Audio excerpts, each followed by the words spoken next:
Hello, it's Monday morning. ನನ್ನ morning routine ಹೇಗಿರುತ್ತೆ ಅಂತ ನಿಮ್ಮ ಜೊತೆ ಕೂಡ ಶೇರ್ ಮಾಡ್ಕೊಳ್ತಾ ಇದ್ದೀನಿ. ಫಸ್ಟು ಓವರ್ ನೈಟ್ ಸೋಕ್ ಮಾಡಿರೋ ಮೆಂತೆಕಾಳನ್ನ ಚೆನ್ನಾಗಿ ತಿಂದು ಅದನ್ನು ನೀರು ಕುಡಿತಾ ಇದ್ದೀನಿ. ಇವತ್ತು ಸಾಂಬಾರಿಗೆ ಬೇಳೆ ಮತ್ತು ಸೊಪ್ಪಾಕಿ ಸಾಂಬಾರು ರೆಡಿ ಮಾಡ್ಕೊಳ್ತಾ ಇದ್ದೀನಿ. ಬ್ರೇಕ್ಫಾಸ್ಟಿಗೆ ಟೊಮೊಟೊ ಬಾತ್ನ ಪ್ರಿಪೇರ್ ಮಾಡ್ತಾ ಇದ್ದೀನಿ.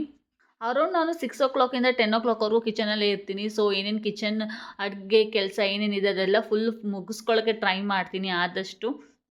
ಈ ಟೊಮೊಟೊ ಬಾತನ್ನು ಸಿಂಪಲ್ಲಾಗಿ ಮತ್ತು ಕ್ವಿಕ್ಕಾಗಿ ಕೂಡ ಮಾಡ್ಕೋಬೋದು ಮಾರ್ನಿಂಗ್ ಟೈಮ್ಗೆ. ಸೊ ನಾನು ಇದಂತೂ ಪ್ರಿಫರ್ ಮಾಡ್ತೀನಿ. ಇಲ್ಲಿ ಸಾಂಬಾರು ಕೂಡ ರೆಡಿ ಆಗಿದೆ. ನೆಕ್ಸ್ಟ್ ನಾನು ಸಲಾಡ್ ಮಾಡ್ಕೊಳ್ತಾ ಇದ್ದೀನಿ. ಕುಕುಂಬರ್, ಆನಿಯನ್, ಟೊಮ್ಯಾಟೊ ಹಾಗೆ ಬೇಯಿಸಿರೋ ಕಾಳು, ಕಾರ್ನ್ ಹಾಕಿ ಮಿಕ್ಸ್ ಮಾಡಿ ರೆಡ್ ಚಿಲ್ಲಿ ಪೌಡರ್, ಸಾಲ್ಟ್ ಮತ್ತು ನಿಂಬೆಹಣ್ಣು ಹಾಕ್ಕೊಂಡು ಮಿಕ್ಸ್ ಮಾಡಿಕೊಂಡೆ. ಮಾರ್ನಿಂಗ್ ಇದೇ ಥರ ಸಿಂಪಲ್ಲಾಗಿ ರೆಸಿಪಿನ ಮಾಡ್ಕೊಳ್ತೀನಿ. ಸೊ ಕ್ವಿಕ್ಕಾಗೂ ಆಗುತ್ತೆ, ಬೇಗನೂ ಆಗುತ್ತೆ ಅಂತ ಹೇಳಿ. ಈ ವ್ಲಾಗ್ ನಿಮಗೆ ಇಷ್ಟ ಆಗಿದೆ ನನ್ನ ಚಾನಲ್ನ ಪ್ಲೀಸ್ ಲೈಕ್ ಮಾಡಿ, ಶೇರ್ ಮಾಡಿ, ಸಬ್ಸ್ಕ್ರೈಬ್ ಮಾಡ್ಕೊಳ್ಳಿ. ಫುಲ್ ಡೀಟೇಲ್ ವೀಡಿಯೋ ಬೇಕು ಅಂತಂದರೆ ಕಮೆಂಟ್ ಮಾಡಿ.